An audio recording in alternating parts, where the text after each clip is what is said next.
मेरी एक बात हमेशा याद रखना, माँ बाप सबके बराबर होते हैं। देखो इस वीडियो को। और प्लीज खाना टाइम पे खा लेना, मैं लेट आऊंगी, ठीक है? रुको, इन कपड़ों में जा रही हो? तो क्या प्रॉब्लम है इन कपड़ों में? देखो मेरे पास बहस करने का टाइम नहीं है, मैं ऑलरेडी लेट हो रही हूँ। अरे मम्मी ईशू, आप दोनों? मैं तो बहुत अच्छी हूँ, और आप दोनों यहाँ कैसे? अरे बेटा, वो क्या है ना, हम लोग मंदिर गए थे तो मैंने सोचा तुझे प्रसाद देती हुई चलूं। तरुण, खड़े होके देख क्या रहे हो? मम्मी आई है, ईशू आई है, नमस्ते करो। नमस्ते? मैं क्यों बोलूं नमस्ते? तुम्हारी मम्मी है ना, तुम्हें जो बोलना है बोलो, मुझसे मत बोलो। अरे दामाद जी, क्या हुआ? आप गुस्से में दिख रहे हैं। आपका मूड खराब है क्या?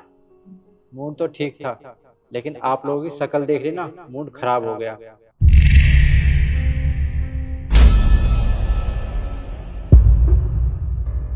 आप लोगों को बिल्कुल भी शर्म नहीं आती? जब देखो मुंह उठाकर मेरे घर चले आते हो। ये घर है, कोई धर्मशाला नहीं है। अरे बेटी की शादी होने के बाद तो माँ बाप बेटी के घर का पानी भी नहीं पीते, लेकिन आप लोगों को हर तीसरे दिन मुंह उठाकर चले आते हो। कभी बेटी को साड़ी देनी है, कभी सूट देना है, कभी अचार देना है, किसी ना किसी बहाने मेरे घर चले आते हो और खाना खाकर जाते हो। तुम्हारी मम्मी है और मेरी कुछ नहीं लगती, समझी? अच्छा, वो तुम्हारी कुछ नहीं लगती?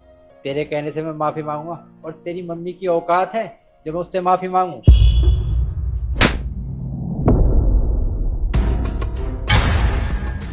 हद में रहे अपनी में। कि मुझे बहुत प्यार करते हैं, मेरी रिस्पेक्ट करते हैं। अरे ये करते हैं ये सब, और तो मैंने अपनी आंखों से देख लिया। अरे ये मेरे सामने तेरे ऊपर हाथ उठा रहे हैं, तो मेरी पीठ पीछे क्या करते होंगे तेरे साथ? चल मेरे साथ। हाँ हाँ, ले जाओ। एक बात याद रखना, यहाँ पर जो कुछ भी हो रहा है ना, आपकी बेटी की वजह से हो रहा है। अरे पर मेरी बेटी ने किया ही क्या है? ना गले में मंगलसूत्र है, ना मांग में सिंदूर है, और इसकी ड्रेस देखना। शादी के बाद लड़की ऐसी ड्रेस पहनती है? लगती है कहीं से शादीशुदा है। और पार्टी में और जा रही है, कह रही है कि रात को लेट आऊंगी। मेरी माँ ने इससे एक दिन कहा कि बेटी तेरी शादी हो चुकी है, थोड़ी शर्म किया कर, हमारे सामने ऐसे कपड़े मत पहना कर। लेकिन इसने मेरी माँ से लड़ाई की, उन पर हाथ उठाया। फिर मैंने इसे समझाया कि तुमने ऐसा क्यों किया, तो कहने लगी मैं तुम्हें डिवोर्स दे दूंगी, मुझे धमकी देने लगी, तुम पे झूठे आरोप लगाऊंगी। अब बताओ इसमें मेरी क्या गलती? अरे रिद्धि, तू चुपचाप क्या खड़ी है? प्लीज तुम्हें मुझे माफ कर दो, मुझसे बहुत बड़ी गलती हो गई। मुझे मुझे ये सब नहीं करना चाहिए था। माफी मुझसे नहीं, मेरे माँ बाप से मांगना, जिनके साथ तूने ऐसा बर्ताव किया है।